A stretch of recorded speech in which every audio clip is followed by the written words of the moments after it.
Halo guys, sebelum memulai cerita, Mimin minta maaf karena luka dalam Mimin terpaksa harus melakukan kultivasi tertutup sampai tidak sempat upload video. Kali ini akhirnya Mimin bisa melanjutkan cerita MC kita, Lin Yue yang penuh intrik dan taktik. Walaupun belum durasi normal, semoga tetap menghibur. Oke, langsung ke ceritanya. Lin Yue bertanya, bagaimana jika ia bilang tidak mau? Hua Jieyu mengancam akan membenci tuan penasehat seumur hidupnya. Lin Yue menjawab bahwa ia tidak peduli karena sudah banyak wanita yang membencinya.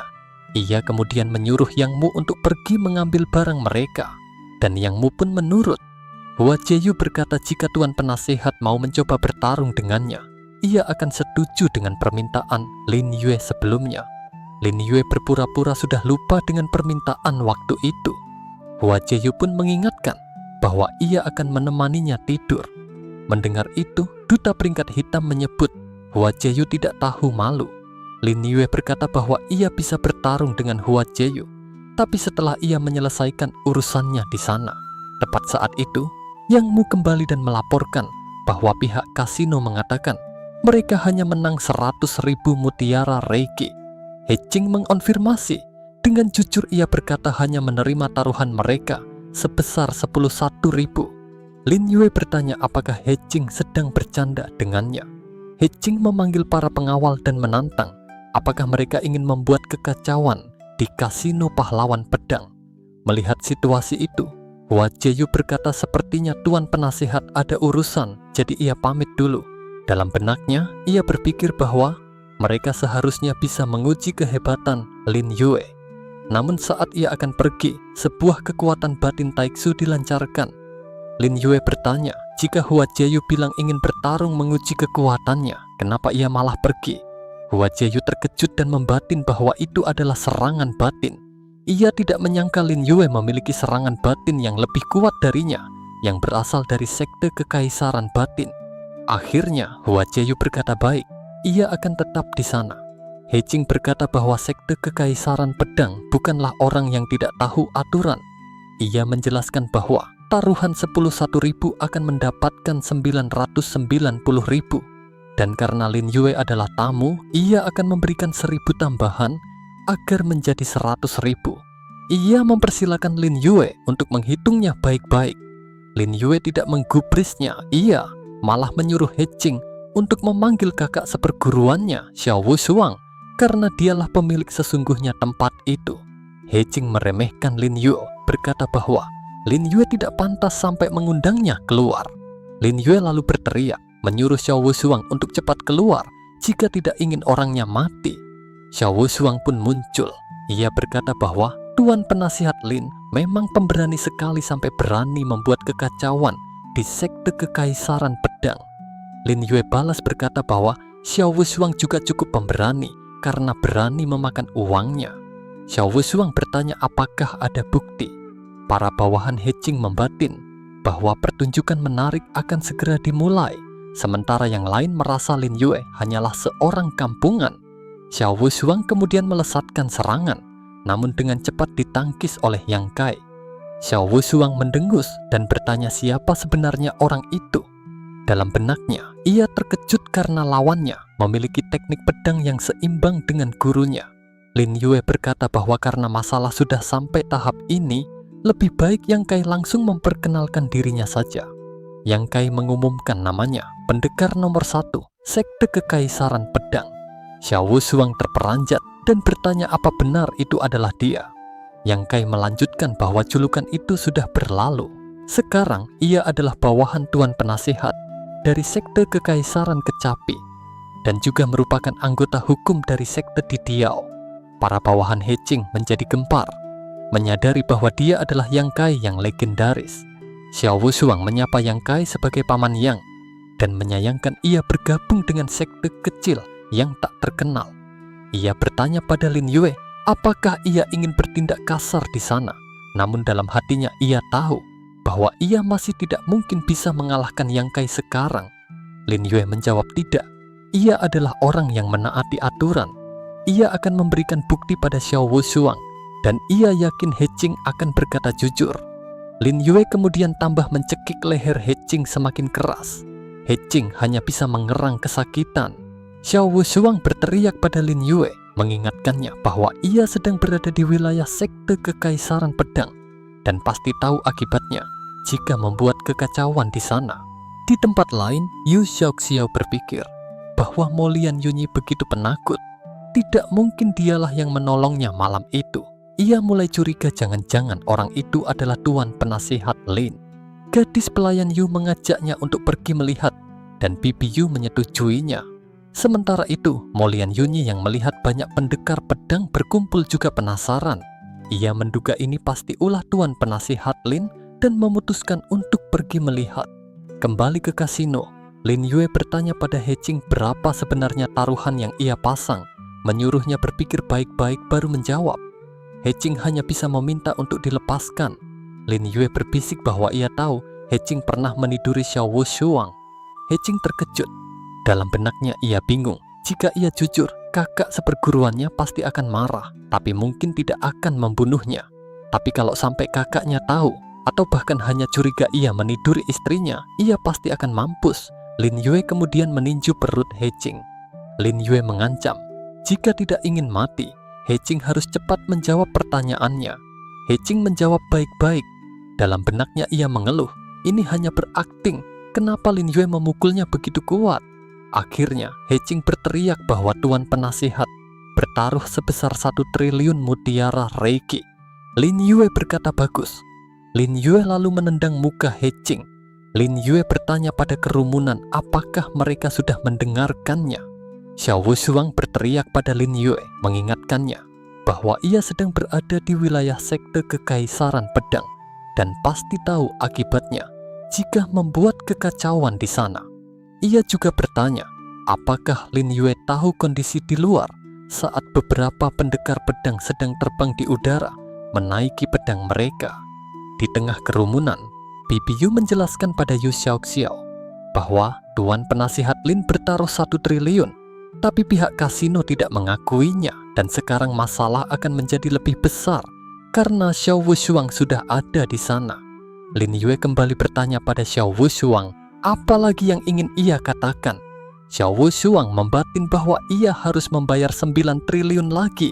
Lin Yue benar-benar kejam. Yu Xiaoxiao lalu angkat bicara, menyindir Xiao Wushuang sebagai yang mulia pedang. Masa ia mengingkari janji? Mo Lian Yunyi juga muncul dan mencoba berbicara dengan Yu Xiaoxiao tentang orang yang menolongnya. Namun Yu Xiaoxiao menyuruhnya menjauh. Para tamu yang melihatnya langsung mengejek Mo Lian Yunyi, menyebutnya manusia tidak berguna dan pengecut yang membuat mereka kalah taruhan. Merasa dipermalukan, Mo Lian Yunyi membatin bahwa Lin Yue sengaja mempermalukannya di depan umum. Ia lalu menuntut Lin Yue untuk membayar bayarannya pagi ini. Lin Yue hanya merespons dengan "Oh." Xiao Wushuang berpikir bahwa Mo Lian Yunyi sedikit menarik. Para tamu menjadi heboh, menyadari bahwa pertarungan itu adalah pertarungan settingan dan mereka sudah ditipu oleh Lin Yue. Xiao Wushuang berkata pada Lin Yue bahwa ia bukan sengaja ingin menahan bayaran taruhan, tapi karena ada sedikit masalah di sini. Lin Yue lalu beralih pada Mo Lian Yunyi, bertanya apakah ia ingin bayaran. Mo Lian Yunyi bertanya apakah Lin Yue tidak akan membunuhnya. Lin Yue menjawab dengan aneh, ia berkata tidak bisa mengalahkan Tuan Yunyi. Bagaimana bisa membunuhnya? Para tamu merasa ada yang aneh. Lin Yue bertanya pada Mo Lian Yunyi kenapa ia tidak bisa menjelaskannya. Ia menyebut Mo Lian Yunyi manusia tidak berguna, untuk apa ia berbuat curang. Ia menantang, jika tidak senang, apakah perlu mereka bertarung sekali lagi? Mo Lian Yunyi berpikir, jika beradu teknik pedang ia pasti akan kalah, tapi jika ia menggunakan jurus itu, ia pasti bisa langsung membunuh Lin Yue. Ia pun menerima tantangan itu. Lin Yue bertanya pada Xiao Wushuang, jika pertarungan ini tidak ada masalah, apa yang akan ia lakukan? Xiao Wushuang berjanji akan membayar semua kemenangan taruhan Lin Yue. Dalam benaknya, ia melihat ekspresi Mo Lian Yunyi yang sangat percaya diri dan berpikir jika terus mencari alasan, mungkin akan menjatuhkan reputasi sekte. Lin Yue berkata sepakat, ayo kita mulai. Mo Lian Yunyi membatin, kenapa ia merasa tertipu. Lin Yue berkata baik. Mo Lian Yunyi kemudian mengeluarkan raga sejatinya. dengan wujud merah darah yang merupakan Dewa Asura. Di arena pertarungan, para penonton berteriak marah melihat Molian Yunye mengeluarkan wujud Dewa Asura miliknya. Ini pasti teknik rahasia sekte Kekaisaran Asura. Seru mereka, merasa pertarungan pedang yang adil telah dicurangi. Namun Molian Yunye tidak peduli. Siapa yang peduli, pikirnya, aku akan menghalalkan segala cara untuk membunuh Lin Yue. Ia pun menerjang maju sambil berteriak, mati sana. Namun Lin Yue sama sekali tidak gentar. Ia hanya berdiri tenang lalu mengangkat tangannya dan menunjukkan sebuah segel kuno yang bersinar. Berlututlah, perintahnya. Seketika Dewa Asura yang tadinya ganas berhenti total. Makhluk raksasa itu menatap segel di tangan Lin Yue dengan penuh kengerian. Ini adalah segel dari ketua kaisar ke-13 sekte Kekaisaran Asura. Mustahil, bisiknya. Detik berikutnya, di hadapan semua orang yang terperangah, Dewa Asura itu menjatuhkan dirinya dan bersujud di hadapan Lin Yue. Leluhur pendiri, serunya. Para penonton tidak mengerti apa yang terjadi. Dia benar-benar berlutut. Apa itu leluhur pendiri? Bisik mereka.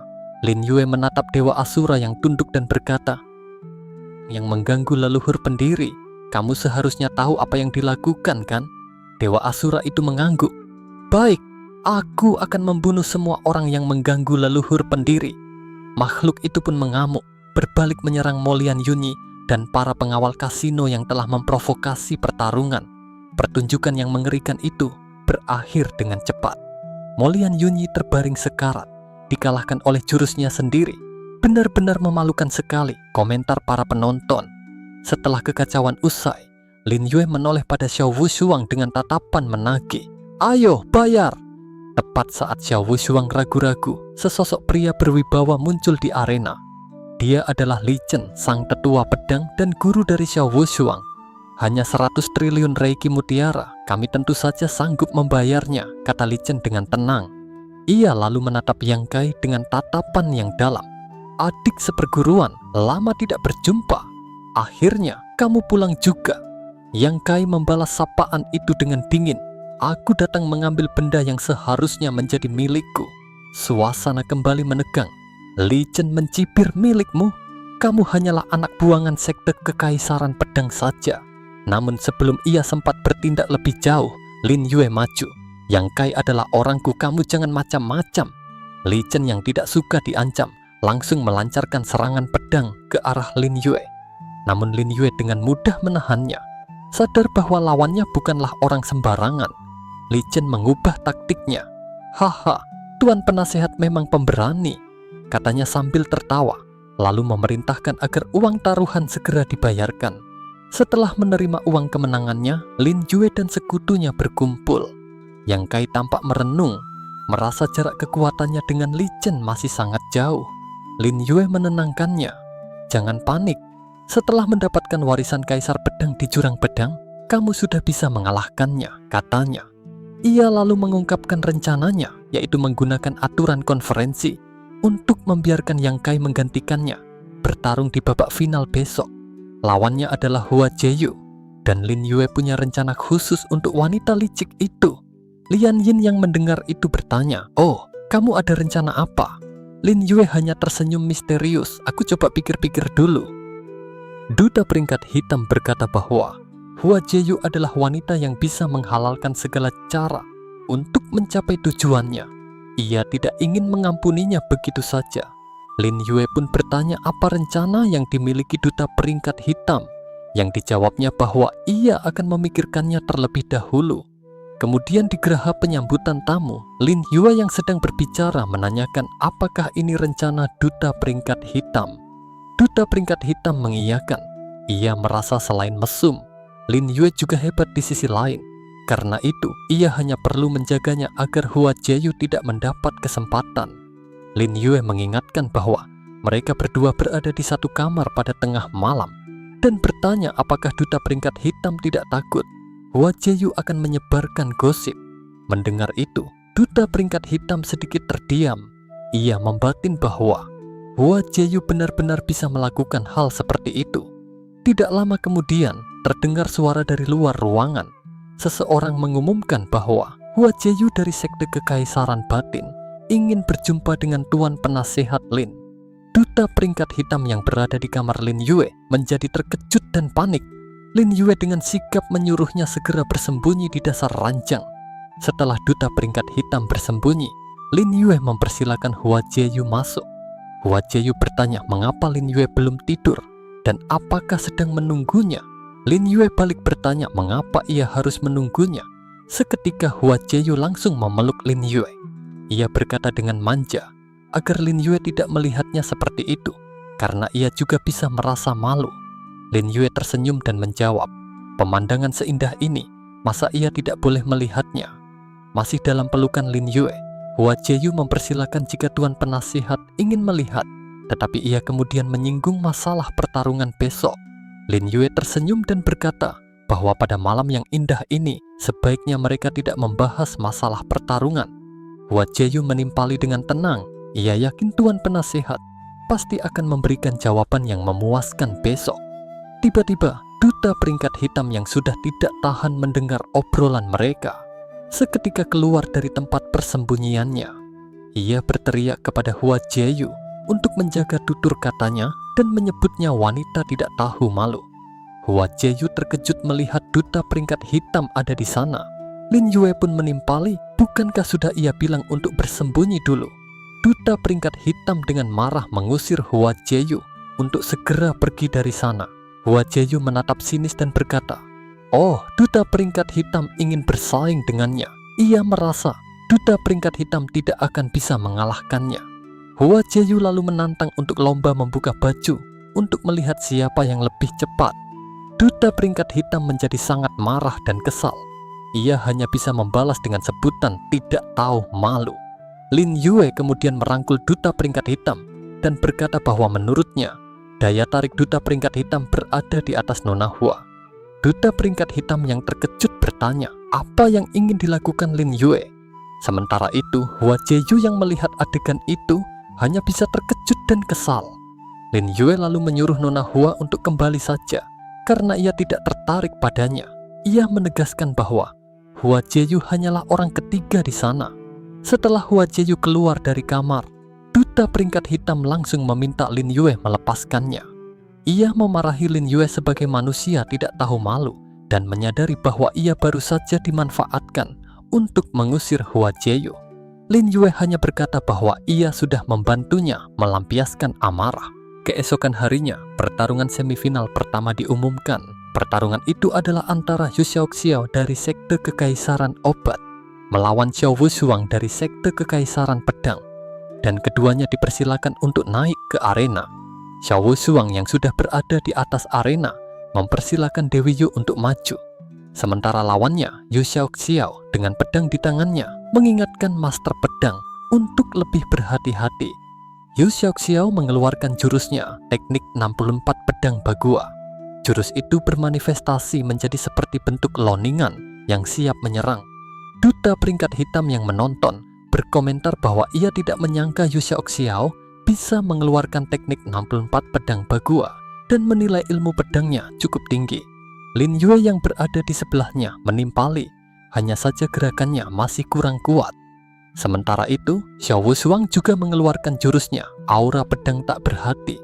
Pedang di tangannya kini diselimuti aura merah, dan dengan satu lesatan, ia seketika berhasil memojokkan Yu Xiaoxiao.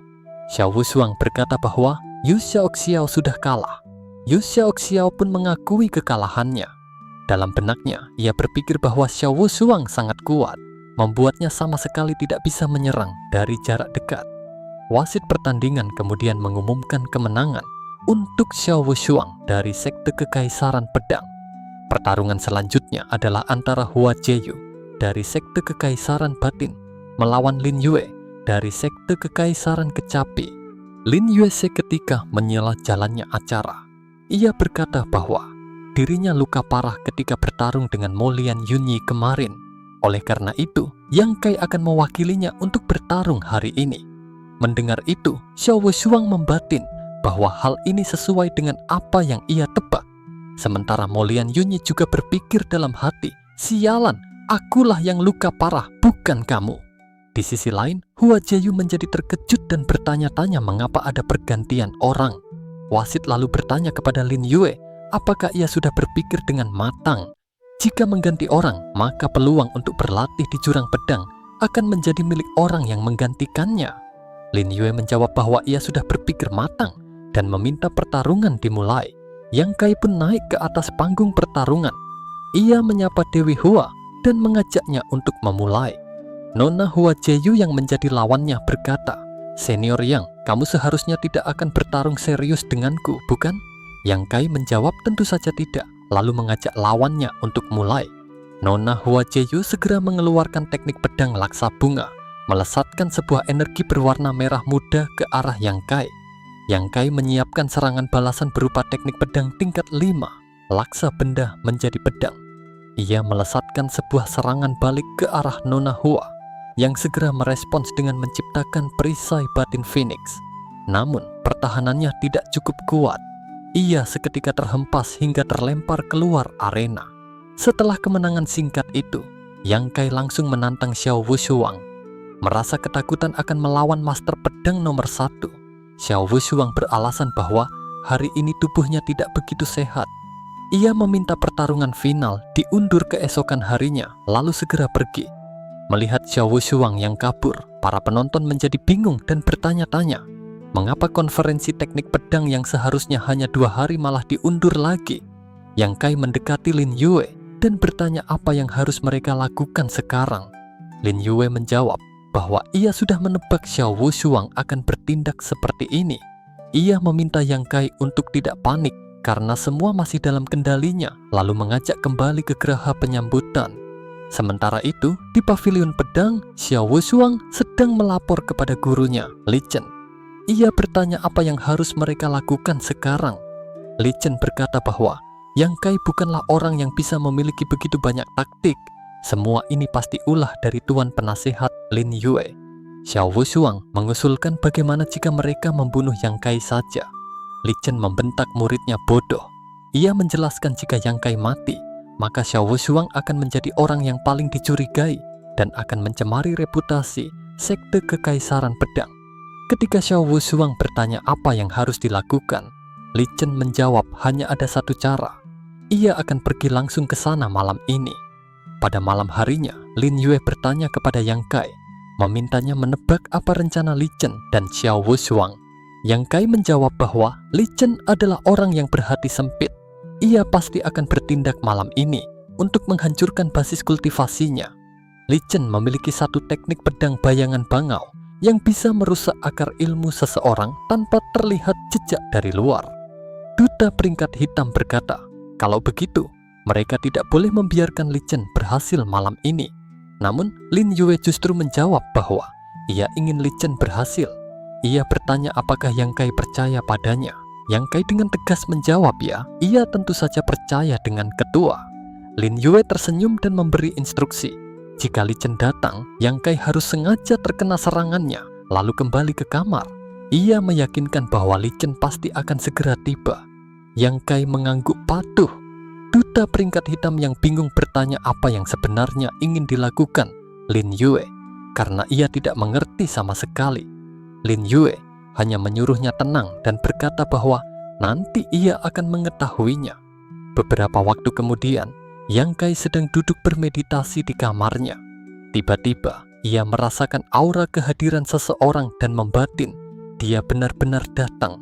Sebuah bias energi seketika muncul di hadapan Yang Kai, menampakkan wujud Li Chen. Yang Kai berkata bahwa Li Chen sama sekali tidak berubah.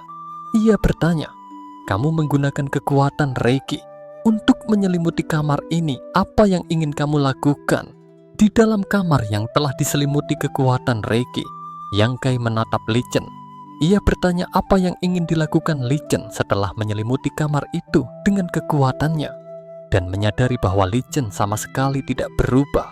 Li Chen menjawab bahwa mereka sudah tidak berjumpa selama 20 tahun, dan kedatangannya adalah untuk menguji seberapa hebat kekuatan Yang Kai sekarang.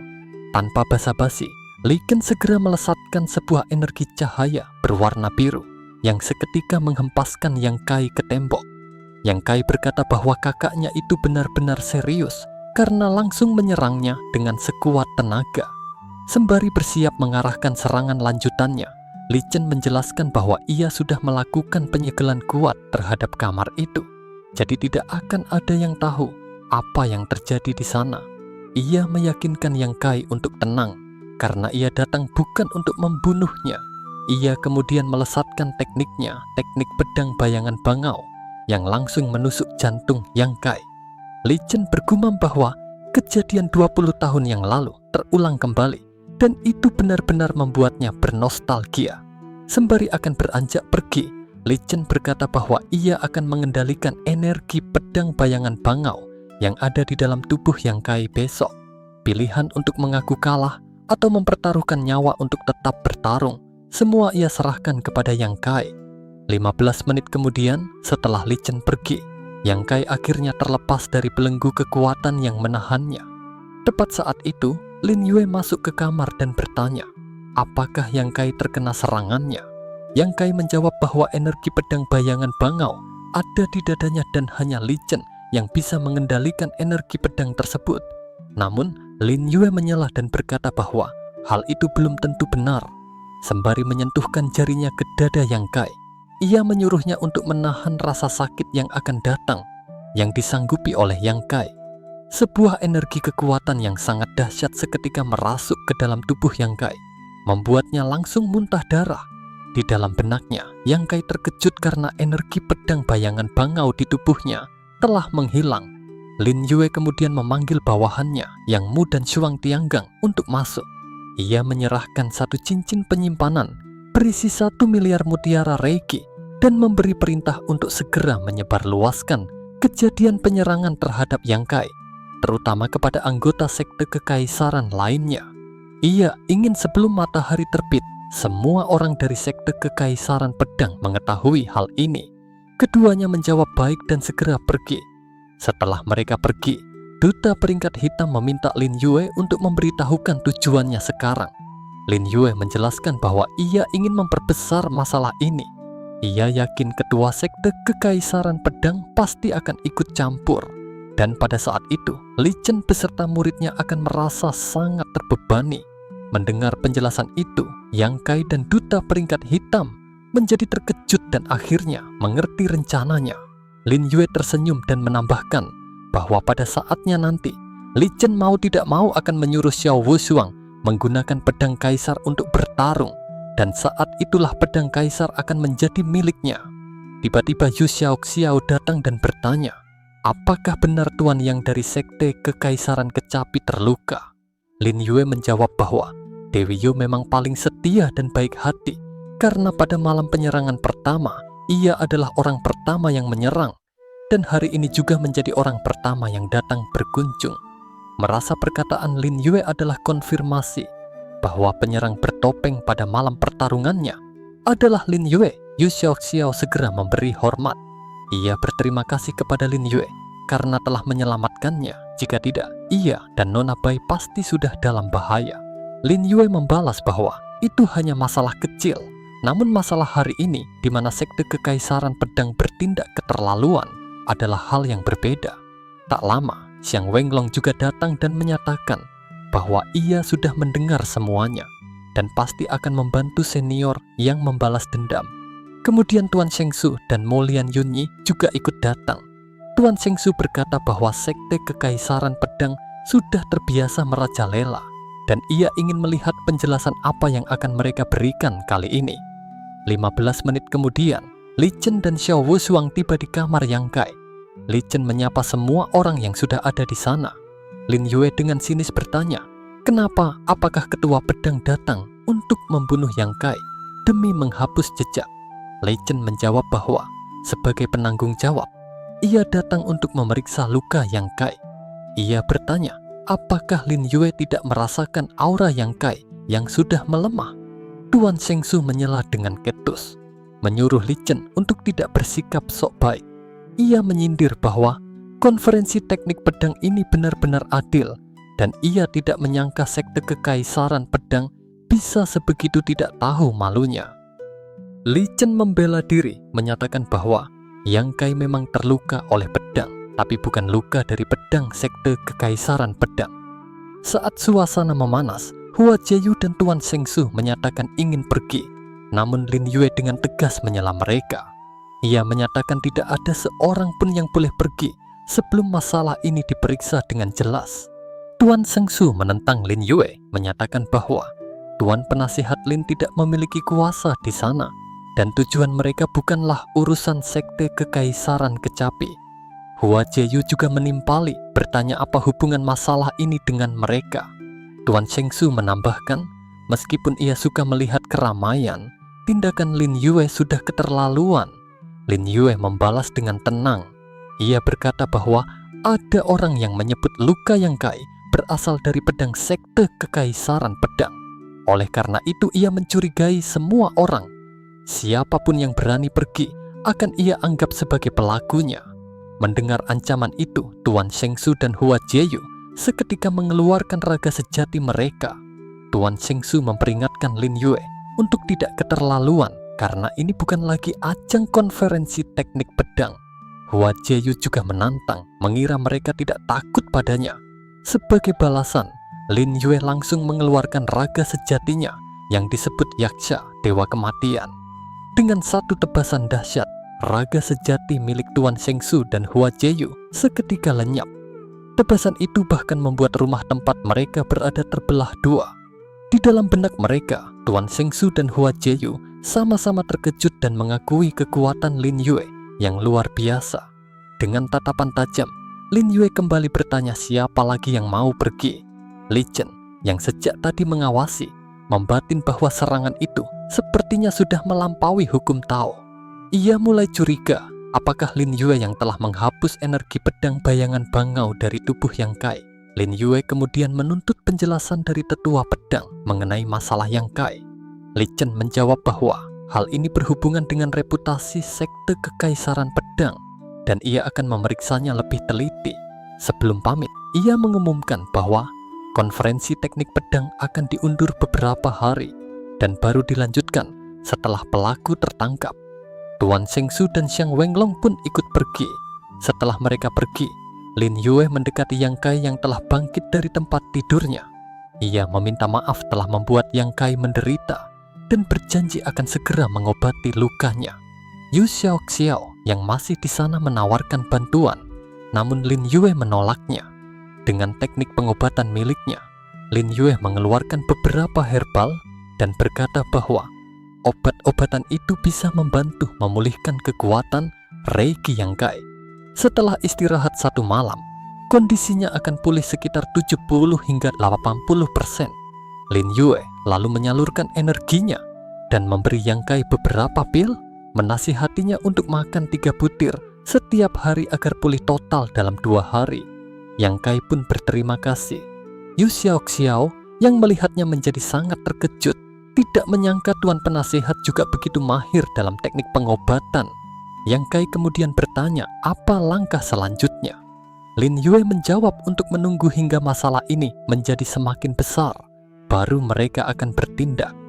Pada malam kedua, di istana ketua sekte kekaisaran pedang, Li Chen sedang melapor kepada sang kaisar. Sang kaisar langsung bertanya, apakah Li Chen yang telah melukai Yang Kai? Li Chen mengakuinya, namun sebelum ia sempat memberi penjelasan, sang kaisar memotongnya dengan wajah mengintimidasi. Sang kaisar tidak ingin mendengar cerita apapun. Ia menegaskan bahwa menang atau kalah tidaklah penting. Yang terpenting adalah tidak menjatuhkan nama baik sekte. Ia pun mengusir Li Chen. Dengan wajah ketakutan, Li Chen berjanji akan menyelesaikan masalah ini dengan baik. Setelah keluar bersama Xiao Wushuang, Li Chen menyalahkannya karena masalah ini terjadi karenanya dan menyuruhnya segera memikirkan cara untuk menyelesaikannya. Xiao Wushuang setuju, dan dalam benaknya ia berpikir untuk meminta ide dari He King. Ia pun segera melesat terbang, merasa lebih baik langsung mencari He King meski hari sudah larut. Beberapa saat kemudian, Xiao Wushuang tiba di ruangan belakang kasino pahlawan pedang. Sebelum mengetuk pintu, ia mendengar suara dari dalam, suara wanita yang bertanya apakah Xiao Wushuang akan benar-benar sial. Xiao Wushuang langsung mengenali itu adalah suara istrinya. Mengintip ke dalam, ia melihat He King sedang bermesraan dengan istrinya.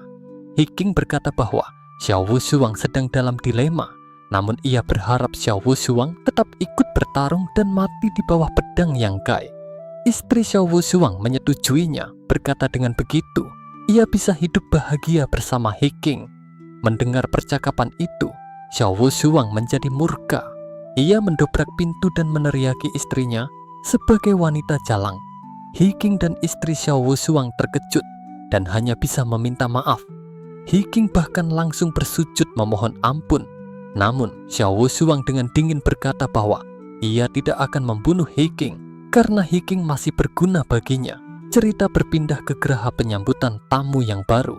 Di sana, di hadapan semua peserta termasuk Lin Yue, Xiao Wushuang telah membawa He King yang terikat. Ia berkata bahwa ia mewakili sekte kekaisaran pedang untuk meminta maaf dan menunjuk He King sebagai pelakunya. Tubuh He King gemetar hebat. Mulutnya terkunci seolah tidak bisa berkata-kata. Lin Yue bertanya sejak kapan He King menjadi bisu. Xiao Wushuang menjelaskan bahwa terjadi sesuatu saat penangkapan karena He King memiliki teknik pedang yang tinggi. Ia berpura-pura tidak menyangka He King akan melakukan hal jahat seperti itu demi uang. Sembari mengeluarkan pedang, Xiao Wushuang berkata akan menegakkan keadilan bagi paman gurunya. Namun, saat Xiao Wushuang akan menebas He King, Lin Yue melancarkan serangan yang membuat pedang itu terlempar dari tangannya. Lin Yue menyatakan bahwa ia tidak percaya He King bisa melukai orangnya. Xiao Wushuang berdalih bahwa He King tidak lebih lemah darinya, dan karena menyerang dari belakang, segala hal bisa saja terjadi. Lin Yue menantangnya untuk langsung membuktikannya. Ia menyuruh Yu Xiaoxiao untuk mengobati He King agar bisa bertarung lagi dengan Yang Kai. Yu Xiaoxiao langsung bersedia membantu. Sembari menyembuhkan, ia berkata bahwa Kak He King hanya terluka di pita suara. Sisanya luka ringan, dan ia bisa menyembuhkannya dalam 2 jam. 2 jam kemudian, Lin Yue menyuruh mereka memulai. Yang Kai kini berhadapan dengan He King yang sudah pulih. He King melesatkan jurusnya, namun serangannya dengan mudah dipatahkan hanya dengan satu gerakan oleh Yang Kai. Setelah itu, Lin Yue menyimpulkan bahwa He King tidak mungkin pelakunya. Ia berkata kepada Yang Kai bahwa kondisinya sudah lebih baik dan menyuruhnya segera mengakhiri konferensi teknik pedang ini karena semua orang pasti sudah tidak betah. Xiang Wenglong menyetujuinya. Begitu pula Mo Lian Yunyu yang merasa ini sangat membosankan. Hua Jieyu juga berseru untuk mengakhiri konferensi yang membosankan itu. Xiao Wushuang berkata bahwa jika Tuan Penasihat sudah berkata demikian, ia tidak akan menolaknya dan mengusulkan pertarungan diadakan besok. Dalam benaknya, ia yakin luka Yang Kai masih belum pulih 100%. Lin Yue menyepakatinya, namun ia menambahkan bahwa ia berharap bisa melihat pelaku sebenarnya setelah konferensi berakhir. Xiao Wushuang yang kesal tampak ingin mengatakan sesuatu, namun setelah ditanya oleh Lin Yue, ia hanya beranjak pergi dan berkata akan menyelesaikannya besok. Dalam hatinya ia berpikir, asalkan ia bisa membunuh Yang Kai, ia hanya perlu mencari kambing hitam lain. Tuan Chengsu dan Hua Jieyu pun pamit pergi. Setelah semua orang pergi, Lin Yue memanggil boneka rohnya. Ia memerintahkan boneka itu untuk pergi bersembunyi di sekitar jurang pedang karena semuanya akan bergantung padanya besok. Sang boneka menjawab baik dan segera melesat pergi. Lin Yue lalu menasihati Yang Kai. Ia berkata bahwa Li Ken adalah orang yang sangat berhati-hati dan pasti akan menyuruh Xiao Wushuang menggunakan pedang kaisar besok. Jadi Yang Kai harus lebih berhati-hati. Yang Kai menjawab bahwa ia mengerti. Lin Yue bergumam bahwa Li Chen telah menghalalkan segala cara waktu itu, dan hari ini adalah hari pembalasannya. Keesokan harinya, di dalam medan pertarungan, Li Ken mengumumkan bahwa ia akan menjadi wasit. Pertarungan kali ini adalah adu teknik pedang murni, di mana hidup dan mati tergantung nasib, dan tidak ada yang boleh ikut campur. Ia lalu memulai pertarungan sambil memancarkan energi pedangnya. Duta peringkat hitam yang melihatnya bertanya-tanya, mengapa seorang wasit sampai perlu memancarkan energi pedang. Lin Yue menjelaskan bahwa pedang kaisar bisa merasakan energi pedang di sekitarnya. Semakin kuat energi pedang di arena, semakin kuat pula kekuatan yang akan dikeluarkan pedang kaisar. Li Ken melakukan itu semua demi kemenangan Xiao Wushuang. Sementara itu di arena, Xiao Wushuang yang sudah berhadapan dengan Yang Kai mulai memprovokasi. Ia berkata, dengar-dengar paman Yang Kai tidak terima kalah dari gurunya waktu itu, lalu bertanya bagaimana rasanya jika nanti kalah lagi olehnya. Yang Kai hanya menjawab singkat, "Ayo mulai." Xiao Wushuang seketika melesatkan serangannya, mengirimkan banyak sekali energi bilah pedang berwarna merah yang melesat ke arah Yang Kai. Dan begitulah chapter untuk kali ini. Like jika kalian suka dengan video ini. Jangan lupa tinggalkan jejak. Yang mau beliin kopi link ada di deskripsi. Mohon maaf bila ada salah kata. Terima kasih dan sampai jumpa.